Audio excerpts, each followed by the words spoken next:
Hello and welcome to another episode of the Meeples and Miniatures Miniature Review Show with me, Neil Shuck.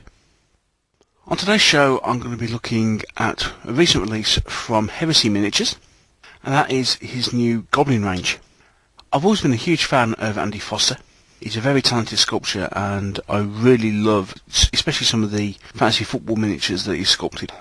Well, he produces an excellent wide range of miniatures. And so one of his more recent releases have been these goblins.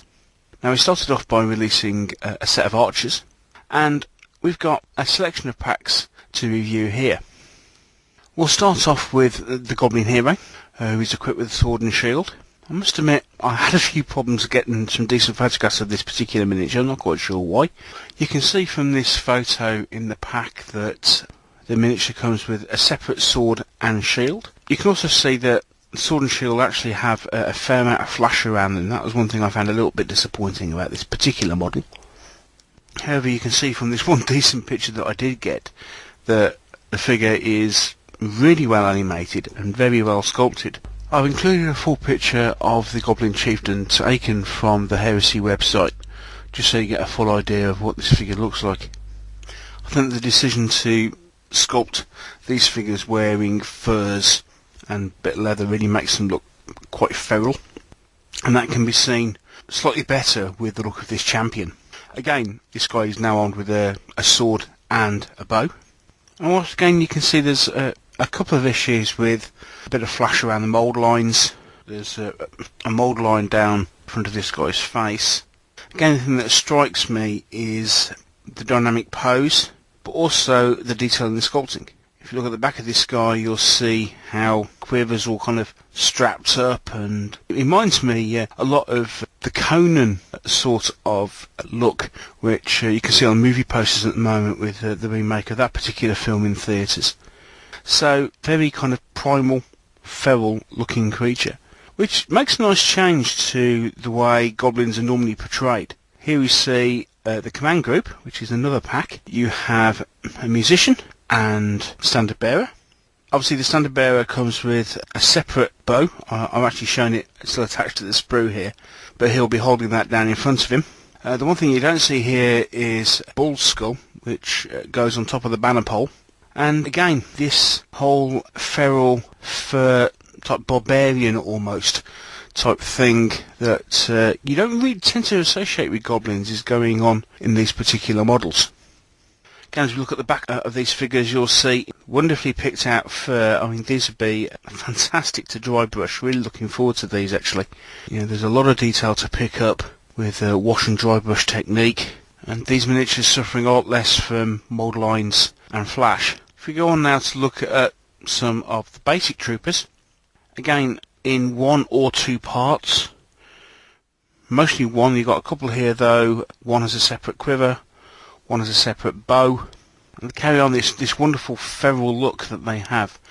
Now obviously these particular miniatures are a little bit more two-dimensional, as they're single cast side on, which is something that you didn't really notice so much with the champion and the hero. I mean, obviously the hero is a multi-part casting, but even the champion, you know, it's not quite so two-dimensional as these are. These are quite flat castings from that side of things. I mean, obviously by design, especially being archers, you know, they tend to be kind of side on anyway. But hopefully you can see that despite the fact that these figures still have a few issues with flash and the odd bit of mould line, you know, they do actually look really nice, say well detailed. There are actually 5 different sculpts of these miniatures available. If you buy from the website, you'll get a choice of all 5. However, if you buy a blister pack, you'll get a random selection of 4. But again, you can see here the picture taken from the Heresy website of all the sculpts available. In this particular case, actually looks like what is my favourite sculpt I didn't get in the blister pack of archers that I was given for review. I think the thing that strikes me more than anything is that these make goblins look menacing. They make them look nasty. The problem I think that goblins have suffered from, especially in the GW era, is the fact that because they've kind of been made to be short, bulbous heads and what have you, they've almost become, in at least the GW fantasy world, almost a figure of fun. And yet if you look into folklore and even into something like, Lord of the Rings, for example, goblins are far from that. And so it's nice to see a range of models that make goblins look lean, mean, feral and nasty. And that's what I think this does. So I think it was a really good choice to kit these guys out in furs and make them look almost, say, vaguely kind of barbarian-like. But because the anatomy is quite thin and wiry, and obviously it's got that really kind of nasty, hook-nosed, pointy-eared face that they have, really captures... I mean, if you look at this champion, really captures like a nasty feel to it, I think. And I just think it gives goblins a really nice, fresh, edgy look. So I'm really impressed with these figures. They go together pretty well. As I say, a few disappointments, despite the fact they're new mouldings. They appear to have some flash issues. And obviously nothing too major, and everything's easily cleaned up. But I was kind of expecting the molds to be a bit cleaner, to be honest. But as I say, that said, really nice looking models. And from what Andy said, this is the start of what could prove to be quite a large range. Coming up next, he's planning to do some goblins with hand weapons. So we'll have a similar offering, foot troops, command unit, heroes, and then finally goblin spearmen, which is something I was expecting to do next, to be honest. But apparently he's had a request for goblin with hand weapons. I mean, for me, the big place where this will score is in a skirmish game like Songs of Blades and Heroes, for example, when you can put a goblin warband together. I think these all look superb, and they're a fantastic opposition to put up against my dwarven warband. As far as price is concerned, I suppose they're pretty average priced for fancy figures, which means that, especially if you're coming from the historical side of things, you may think they're a touch on the expensive side. For the 4-pack of archers, they're £10 a piece, so they work out at £2.50. The command unit is £6 for 2 models, and then the champion and the hero are £4 a piece. So, not the cheapest in the world. All models come with plastic 20mm slaughter bases, and they all require a little bit of modelling skill, as most of them require at least a couple of bits putting together.